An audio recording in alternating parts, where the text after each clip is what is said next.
전세금 1억. 도와주신 건 감사합니다. 하지만 3년 동안 매일같이 들어야 했던 말. 우리 딸 등골 좀 빼먹지 마라. 칠순잔치 그날 연회장 한가운데서 사위가 마이크를 잡았습니다. 과연 그는 무슨 말을 했을까요? 이야기 시작 전 시청자분들의 구독과 좋아요는 영상 제작에 큰 힘이 됩니다. 오늘 준비한 영상도 재미있게 시청하셨으면 좋겠습니다. 좋은 하루 되세요.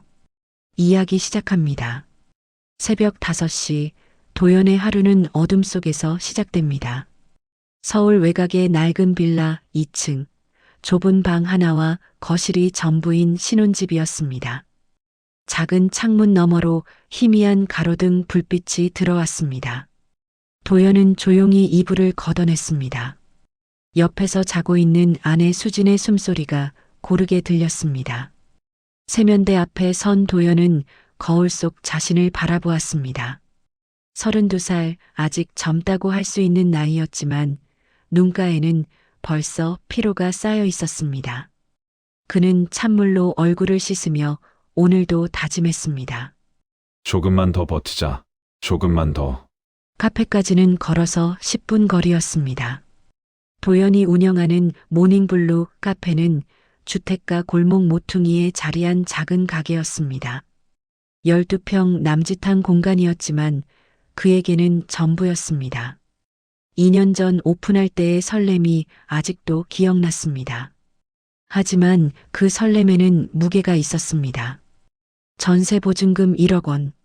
그 돈은 장인어른과 장모님께서 빌려주신 것이었습니다. 아니, 빌려주다라는 표현도 정확하지 않았습니다. 이자도 없고 언제 갚으라는 말도 없었습니다. 그저 우리 딸이 고생하면 안 되니까라는 한마디와 함께 건네진 돈이었습니다. 도연은 감사했습니다. 진심으로 감사했습니다. 하지만 그 감사함은 시간이 지날수록 다른 무게로 변해갔습니다. 카페 문을 열고 들어서자 어제 청소해둔 공간이 조용히 그를 맞이했습니다. 도연은 에스프레소 머신을 켜고 의자를 내리고 메뉴판을 정리했습니다. 손에 익은 동작들이었습니다. 오전 8시 첫 손님이 들어왔습니다. 단골 할머니였습니다. 사장님, 오늘도 일찍이네요. 네. 어서 오세요. 늘 드시던 아메리카노 드릴까요? 그래요. 고마워요. 도연은 정성스럽게 커피를 내렸습니다. 원두를 갈고 온도를 맞추고 정확한 시간에 추출했습니다. 매번 같은 맛을 내기 위해 그는 항상 집중했습니다. 할머니는 커피를 한 모금 마시고 미소 지었습니다. 역시 여기 커피가 제일 맛있어요. 그 한마디에 도연은 조금 숨을 쉴 수 있었습니다. 하지만 오후가 되면 그 평온함은 깨지곤 했습니다. 오후 3시 도연의 휴대폰이 울렸습니다. 장모님이었습니다. 도연아, 지금 시간 있니? 네. 장모님. 말씀하세요. 아, 그게 수진이 좀 피곤해 보이더라. 요즘 집안일도 많고 너무 힘들어하는 것 같아서. 죄송합니다. 제가 더 신경 쓰였습니다.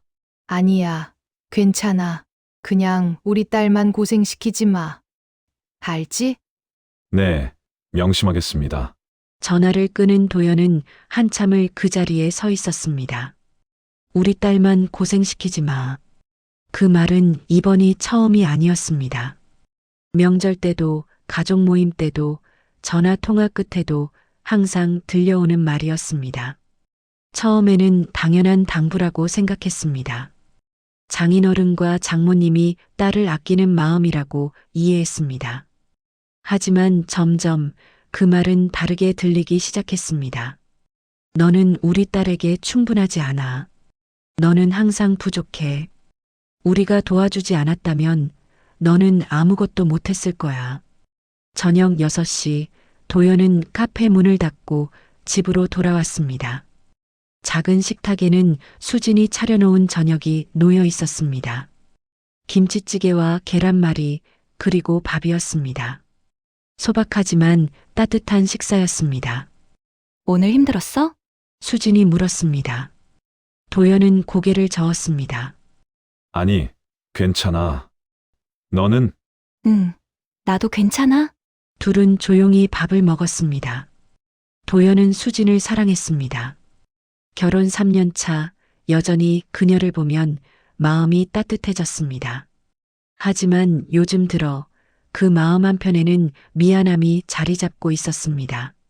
내가 더 잘했다면, 내가 더 많이 벌었다면, 장인어른과 장모님께 빚을 지지 않았다면, 수지는 아무 말도 하지 않았지만 도연은 알고 있었습니다. 그녀도 부모님의 그런 말들을 듣고 있다는 것을, 그리고 그 말들이 자신에게도 부담이 된다는 것을.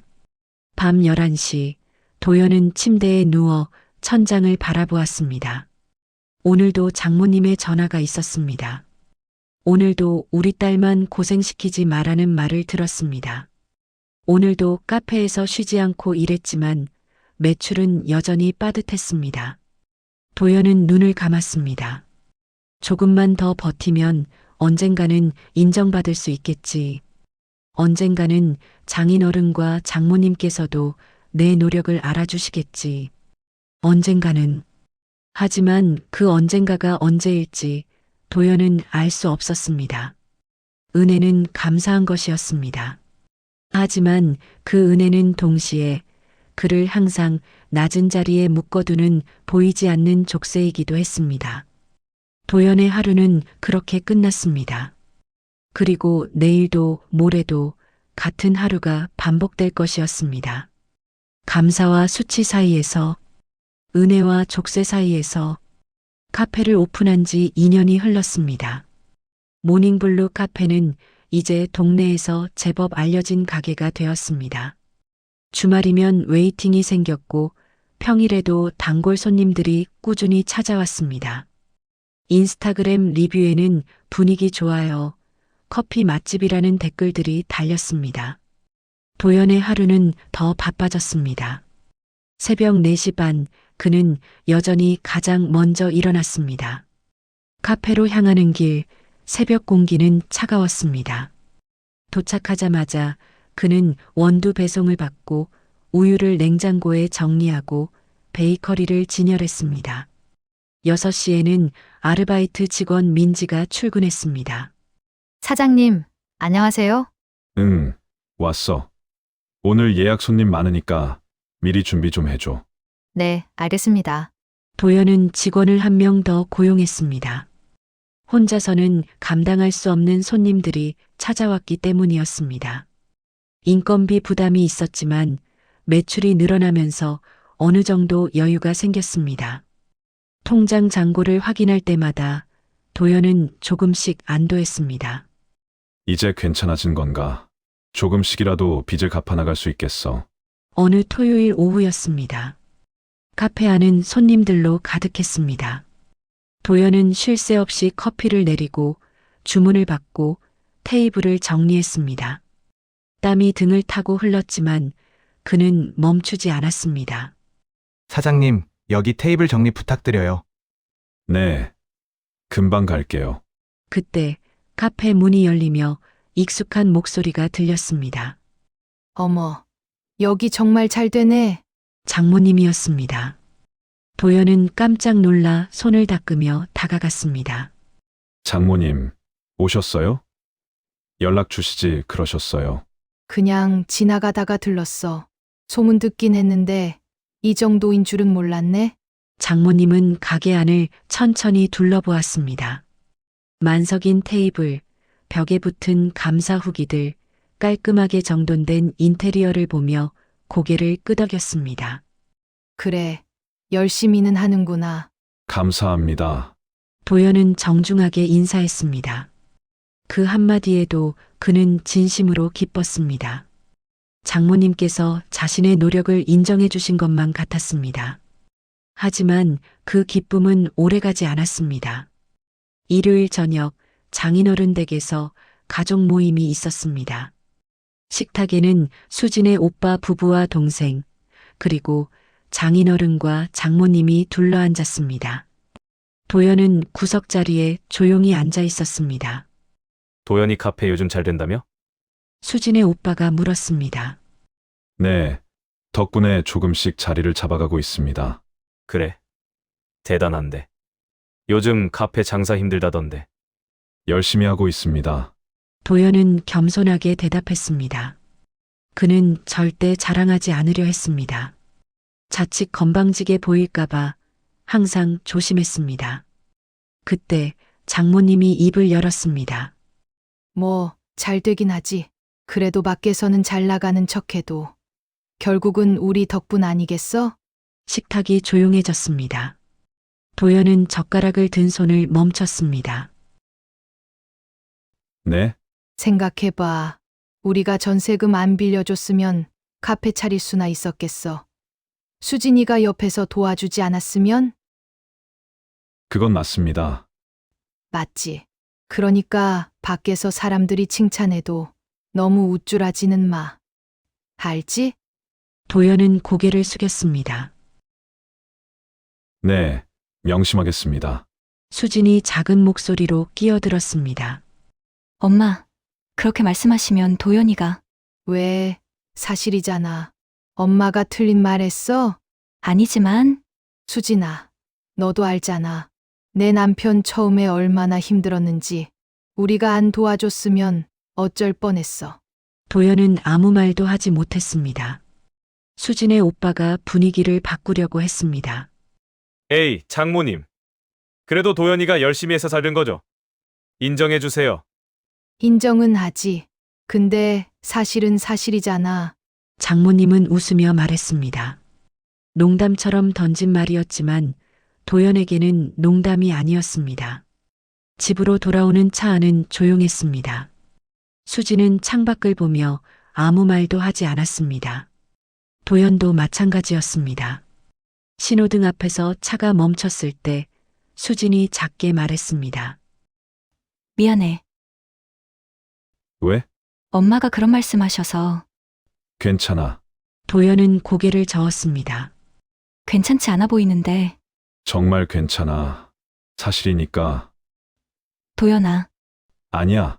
장모님 말씀이 틀린 건 아니잖아. 우리 전세금 도움 받았고, 너도 많이 도와줬고, 수지는 더 이상 말하지 못했습니다. 도연은 핸들을 꽉 쥐었습니다. 손에 힘이 들어가 손가락 마디가 하얗게 변했습니다. 나는 정말 열심히 했는데, 매일 새벽에 일어나서 밤늦게까지 일했는데, 손님 한 명 한 명 정성껏 대했는데, 하지만 그 노력은 여전히 우리 덕분이라는 한마디에 묻혔습니다. 그날 밤 도연은 책상 앞에 앉았습니다. 노트를 꺼내 펜을 들었습니다. 그는 천천히 글을 적어 내려갔습니다.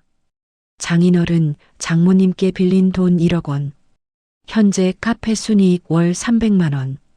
1년이면 3,600만 원. 3년이면 도연은 계산기를 두드렸습니다. 3년 안에 갚을 수 있어. 그러면 더 이상 빚진 사람이 아니게 돼. 그러면 당당해질 수 있어. 그는 노트를 덮고 눈을 감았습니다. 언젠가 제대로 보여드리자. 내가 얼마나 노력했는지. 내가 정말로 이 가족의 일원이 될 수 있다는 걸. 하지만 도연은 알고 있었습니다. 성공이 찾아와도 관계의 프레임은 변하지 않는다는 것을. 그는 여전히 도움을 받은 사위였습니다. 여전히 감사해야 하는 존재였습니다. 여전히 낮은 자리에 있어야 하는 사람이었습니다. 도연의 결심은 깊어졌지만 그 무게 또한 무거워졌습니다. 내일도 그는 새벽에 일어나 카페로 향할 것이었습니다. 언젠가 인정받을 그날을 위해 장모님의 칠순잔치가 한 달 앞으로 다가왔습니다. 도연은 이번만큼은 제대로 준비하고 싶었습니다. 지난 2년간 쌓아온 카페 수익으로 처음으로 여유가 생겼기 때문이었습니다. 수진아, 이번에는 내가 준비할게. 응? 엄마 잔치 말하는 거야? 응. 호텔 연회장도 내가 예약하고 다 준비할게. 수지는 놀란 표정으로 도연을 바라보았습니다. 그래도 되겠어? 비용이 만만치 않을 텐데. 괜찮아. 이제 카페도 안정됐으니까. 도연은 미소 지었습니다.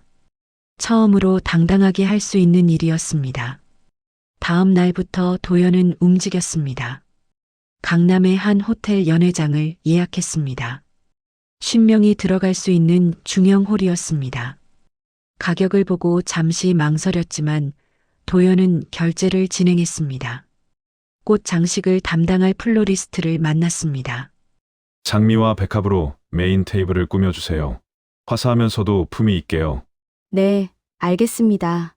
영상 제작 업체에도 연락했습니다. 장모님의 옛날 사진들을 모아서 감동적인 영상으로 만들어 주실 수 있나요? 물론입니다.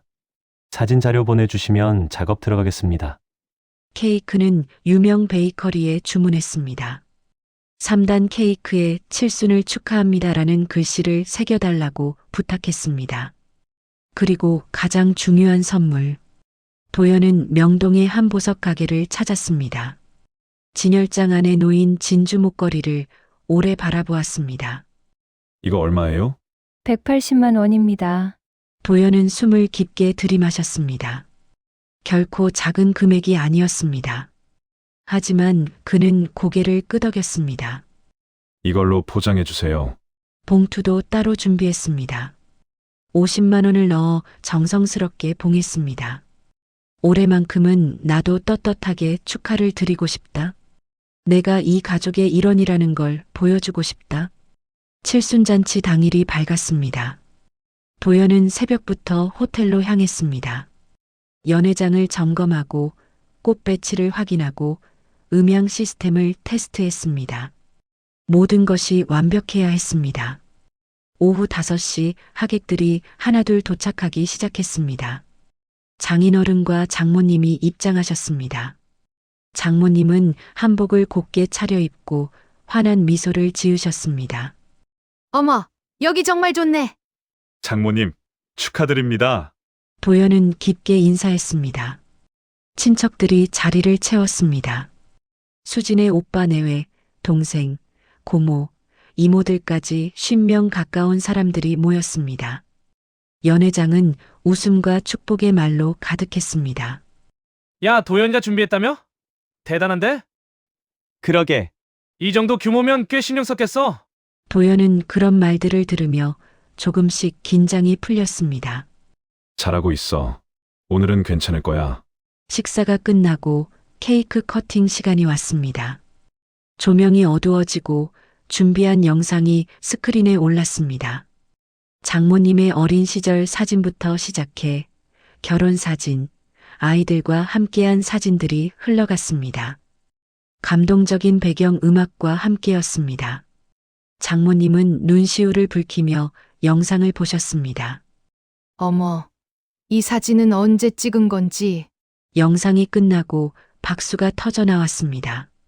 도연은 진주 목걸이가 든 상자와 봉투를 들고 앞으로 나갔습니다.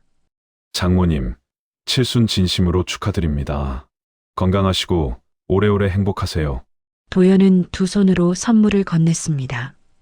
장모님은 상자를 열어보셨습니다. 진주 목걸이가 조명 아래 빛났습니다. 어머, 이게. 마음에 드셨으면 좋겠습니다. 장모님은 고개를 끄덕이셨습니다. 그리고 마이크를 들으셨습니다. 오늘 이렇게 좋은 자리 마련해준 사위한테 고맙다는 말 해야겠네요. 도연은 가슴이 뛰었습니다. 처음으로 듣는 칭찬이었습니다. 하지만 다음 순간 사위야, 그래도 우리 딸 등골 좀 덜 빼라. 연회장이 순식간에 조용해졌습니다. 도연은 얼어붙었습니다. 네? 아니, 이런 잔치 준비하느라 돈 많이 들었을 텐데 그 돈 다 우리 딸이 벌어온 거 아니겠어? 수진이가 얼마나 고생한데. 몇몇 친척들이 웃었습니다. 아이고, 장모님도 참. 농담이시잖아. 하지만 도연에게는 농담이 아니었습니다. 연회장 안 50명의 시선이 그에게 쏠렸습니다. 어떤 시선은 동정이었고, 어떤 시선은 호기심이었고, 어떤 시선은 조롱이었습니다. 도연은 입을 열려고 했지만 목소리가 나오지 않았습니다. 수진이 옆에서 작게 말했습니다. 엄마, 그런 말씀은 왜? 사실이잖아. 엄마가 틀렸어? 장모님은 여전히 웃고 계셨습니다. 도연은 고개를 숙였습니다. 죄송합니다. 그 한마디밖에 할 수 없었습니다. 잔치는 계속되었습니다. 하지만 도연에게 그 이후의 시간은 기억나지 않았습니다. 그는 로봇처럼 자리를 지켰습니다. 웃어야 할 때 웃었고 인사해야 할 때 인사했습니다. 마음속 어딘가가 무너져 내리고 있었지만 그는 내색하지 않았습니다. 집으로 돌아오는 차 안. 수지는 울고 있었습니다. 미안해, 도연아. 정말 미안해. 도연은 대답하지 않았습니다. 그는 핸들을 잡은 채 앞만 바라보았습니다. 나는 사람이 아니었구나. 그냥 소재였어. 웃음거리. 한순간에 도연이 준비한 모든 것이 무너졌습니다.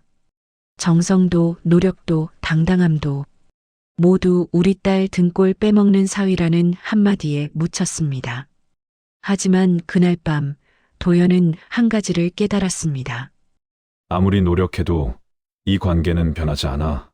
내가 뭘 해도 나는 언제까지나 빚진 사람이야. 그리고 그는 조용히 결심했습니다. 더 이상은 안 돼. 이제는 달라져야 해. 도연의 눈빛이 조금씩 변하기 시작했습니다. 도연은 고개를 들었습니다. 연회장 안 50명의 시선이 여전히 그를 향하고 있었습니다. 어색한 웃음과 속삭임들이 들렸습니다. 장모님은 마이크를 내려놓고 자리로 돌아가려 하셨습니다. 그때 사회자가 마이크를 들었습니다. 자, 그럼 사위분께서도 한 말씀 하시죠. 사회자는 마이크를 도연에게 건넸습니다. 도연은 마이크를 받았습니다. 손이 떨렸습니다.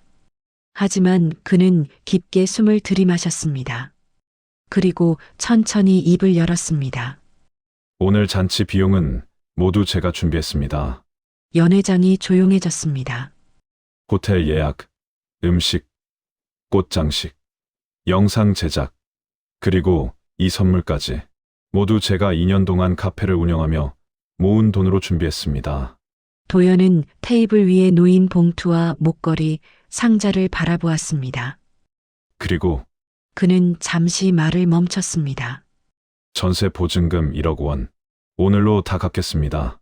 장인어른과 장모님이 놀란 표정으로 도연을 바라보았습니다. 도연아, 그게 무슨... 3년 전 결혼할 때 빌려주신 돈입니다. 감사했습니다. 진심으로 감사했습니다. 도연의 목소리는 떨리지 않았습니다. 하지만 그 도움이 저를 낮추는 이유가 되어서는 안 됩니다. 연회장이 술렁였습니다. 도연은 계속 말했습니다. 저는 3년 동안 매일 새벽 5시에 일어났습니다. 카페를 위해, 가정을 위해, 그리고 제 자존심을 지키기 위해 최선을 다했습니다. 그의 눈빛은 흔들리지 않았습니다.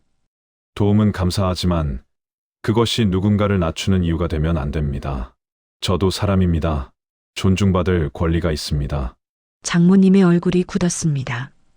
그때 수진이 일어났습니다. 엄마, 수진의 목소리가 연회장에 울렸습니다. 이제 그만해. 우리 가정 무너질 것 같아. 수진아, 너 지금... 엄마, 도연이가 얼마나 힘들었는지 알아? 매일 밤 혼자 앉아서 계산기 두드리면서 언제쯤 빚을 갚을 수 있을지 세던 거 알아? 수진의 눈에 눈물이 고였습니다. 엄마는 도와주셨지만 그게 도연이를 평생 무시해도 되는 이유는 아니잖아요. 장모님은 아무 말도 하지 못했습니다. 잔치는 어색한 분위기 속에서 끝났습니다.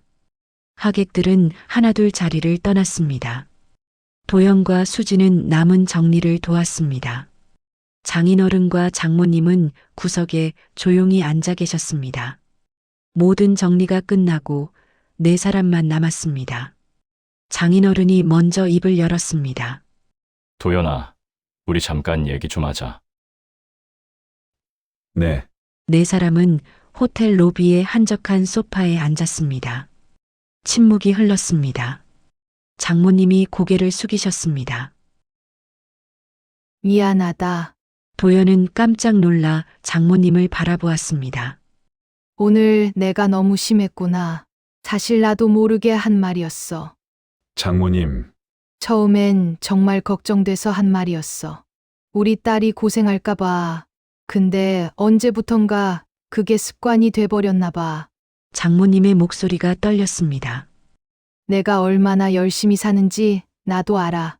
카페에서 밤늦게까지 일하는 거, 수진이한테 잘해주는 거, 다 알고 있어. 도연은 고개를 숙였습니다. 장인어른도 말씀하셨습니다. 우리가 돈을 빌려준 건 맞다. 하지만 그게 널 억누르는 이유가 되어선 안 됐어. 그건 우리 잘못이야. 아닙니다. 저도 너무 예민했던 것 같습니다. 아니야. 장인어른은 고개를 저으셨습니다. 넌 당연한 걸 요구한 거야. 존중받을 권리. 그날 밤 도연과 수지는 집으로 돌아왔습니다. 거실 소파에 나란히 앉았습니다. 긴 하루였습니다. 오늘 정말 놀랐어. 수진이 말했습니다. 내가 그렇게 당당하게 말할 줄 몰랐어. 나도 몰랐어. 그냥 더 이상은 안 되겠다 싶었어. 미안해, 도연아. 진작 내가 말했어야 했는데. 도연은 수진의 손을 잡았습니다. 아니야. 우리 둘 다 힘들었어. 이제부터라도 잘하면 돼. 수진은 도연의 어깨에 머리를 기댔습니다. 전세금 정말 다 갚을 거야? 응. 내일 당장 은행 가서 대출 받을게. 그리고 3년 안에 다 갚을 거야. 힘들지 않을까? 힘들겠지. 근데 그래야 우리가 진짜 자유로워질 수 있어. 도연의 목소리는 단호했습니다. 더 이상 빚진 사람으로 살고 싶지 않아. 당당하게 살고 싶어. 수진은 고개를 끄덕였습니다. 알았어. 나도 도울게. 우리 같이 하자. 일주일 후 도연은 장인어른 댁을 찾았습니다. 손에는 은행 통장이 들려 있었습니다. 장인어른, 장모님, 약속대로 전세금 갚으러 왔습니다. 도연은 통장을 건넸습니다. 장인어른은 통장을 받지 않으셨습니다. 도연아, 우리 생각해봤는데 그 돈은 나중에 갚아도 돼. 아닙니다. 지금 갚고 싶습니다. 하지만 장인어른, 도연은 정중하게 말했습니다. 저희 부부가 당당하게 살기 위해서는 이 돈을 갚아야 합니다. 도움받은 건 절대 잊지 않겠습니다. 하지만 이제는 저희 힘으로 살고 싶습니다. 장인어른은 한참을 도연을 바라보시다가 천천히 고개를 끄덕이셨습니다. 알겠다. 내 뜻대로 하거라. 장모님도 조용히 말씀하셨습니다. 도연아, 앞으로는 함부로 말 안 할게. 약속할게. 감사합니다. 도연은 깊게 인사했습니다.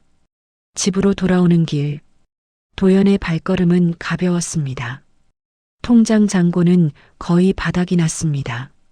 앞으로 3년은 빠듯하게 살아야 했습니다.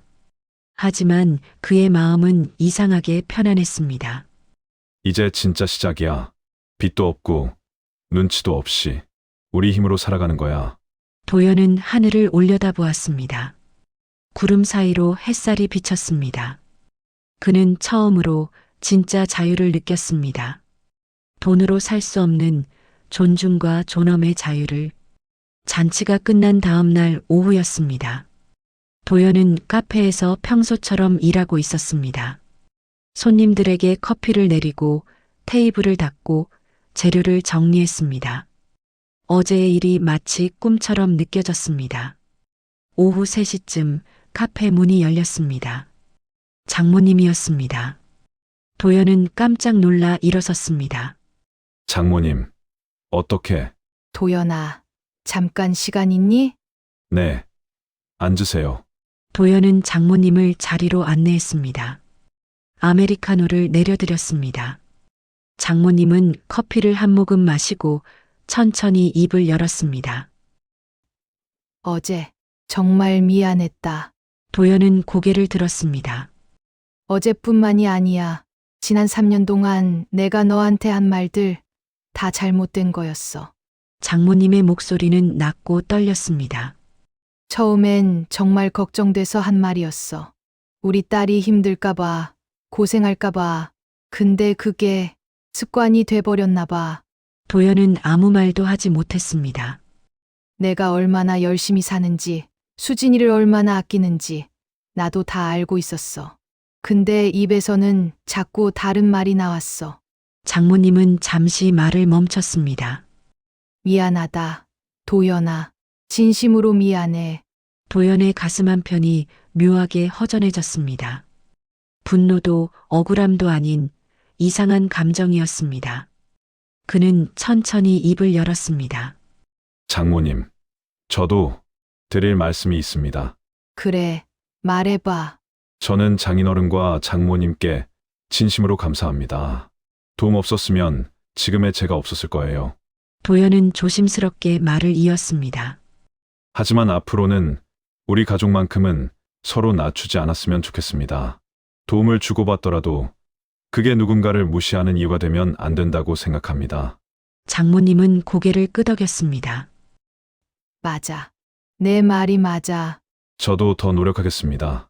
장인어른과 장모님을 존경하고 수진이를 더 잘 챙기겠습니다. 도연의 목소리는 단호하면서도 따뜻했습니다. 하지만 그 대신 저도 사람으로서 존중받고 싶습니다. 그럴게. 약속할게. 장모님은 커피잔을 내려놓고 일어났습니다. 앞으론 내가 우리 사위가 아니라 우리 가족이라고 생각할게. 감사합니다. 도연은 깊게 인사했습니다. 그날 저녁 도연과 수지는 작은 식탁에 마주 앉았습니다. 메뉴는 된장찌개와 김치, 계란말이였습니다.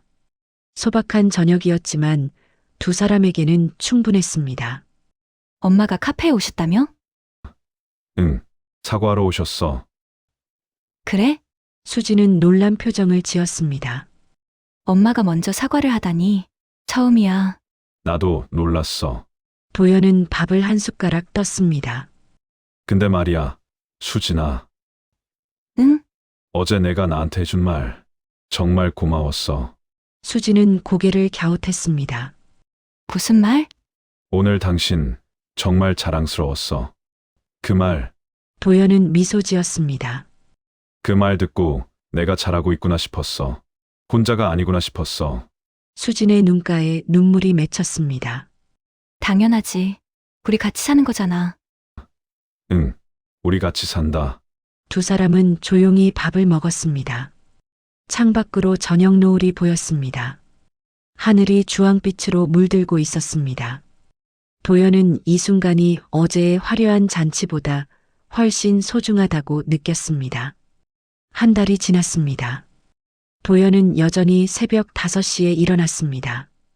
카페로 향했고 손님들을 맞이했고 하루를 마쳤습니다. 하지만 무언가 달라졌습니다. 장모님은 더 이상 우리 딸만 고생시키지 말라는 말을 하지 않았습니다. 대신 가끔 카페에 들러 커피를 마시며 요즘 장사 잘 되니? 라고 물었습니다. 장인어른은 주말마다 도연에게 전화를 걸어 몸 관리 잘해라라고 당부했습니다. 수진의 오빠도 달라졌습니다. 도연아, 다음 주 시간 있어. 같이 밥 한번 먹자. 내가 살게. 작은 변화들이었지만 도연에게는 큰 의미였습니다. 어느 일요일 오후였습니다. 도연과 수지는 장인어른 댁을 방문했습니다. 이번엔 도연이 직접 만든 케이크를 들고 갔습니다. 이거 저희 카페 신메뉴예요. 맛 좀 봐주세요. 어머, 내가 직접 만들었어? 네, 요즘 베이킹도 배우고 있어요. 가족들은 거실에 둘러앉아 케이크를 먹었습니다. 장인어른은 한 입 베어 물고 고개를 끄덕였습니다. 맛있네.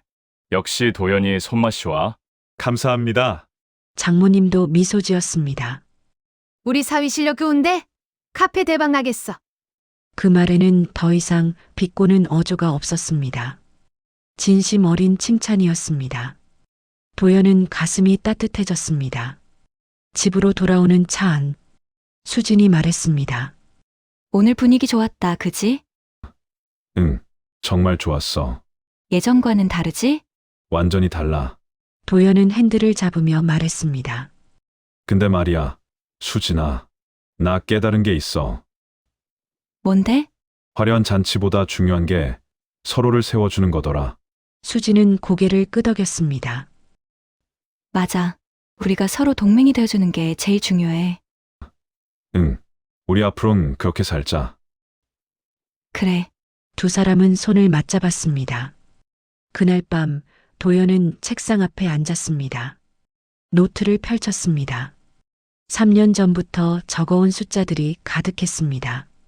빌린 돈 1억 원, 카페 순이익 월 300만 원, 목표 3년 안에 완납. 도연은 펜을 들어 새로운 문장을 적었습니다. 존중이 없는 자리라면 아무리 화려해도 가족이 아니다. 존중이 있는 집이라면 작은 식탁 하나로도 충분하다. 그는 노트를 덮고 창밖을 바라보았습니다. 도시의 불빛들이 반짝였습니다. 어딘가에서는 누군가도 그처럼 고민하고 싸우고 견디고 있을 것이었습니다. 도연은 그들에게 말해주고 싶었습니다. 당신도 존중받을 자격이 있습니다. 아무리 도움을 받았어도 당신은 낮춰져야 할 사람이 아닙니다. 당당하게 살 권리가 있습니다. 다음 날 아침, 도연은 새벽 5시에 일어났습니다. 카페로 향하는 길, 하늘이 서서히 밝아오고 있었습니다. 그의 발걸음은 가벼웠습니다. 앞으로도 힘든 날이 있을 것이었습니다. 빚을 갚는데도 시간이 걸릴 것이었습니다. 하지만 이제 그는 알았습니다. 진짜 중요한 것은 돈이 아니라 존중이라는 것을, 화려한 성공이 아니라 서로를 세워주는 관계라는 것을. 도연은 카페 문을 열었습니다. 에스프레소 머신을 켜고 의자를 내리고 하루를 준비했습니다. 오늘도 손님들이 올 것이었습니다. 오늘도 커피를 내릴 것이었습니다. 오늘도 최선을 다할 것이었습니다. 하지만 이제는 다른 마음으로, 존중받는 사람으로서, 당당한 가장으로서, 그리고 무엇보다 자신을 사랑하는 사람으로서 도연의 하루가 다시 시작되었습니다. 작은 식탁 위에 큰 존중을 품고, 은혜는 감사한 것이지만 그것이 누군가를 낮추는 이유가 되어서는 안 됩니다. 진짜 가족은 서로를 세워주는 사람들입니다. 화려한 잔치보다 작은 식탁 위에 따뜻한 존중이 더 소중합니다. 당신도 존중받을 자격이 있습니다.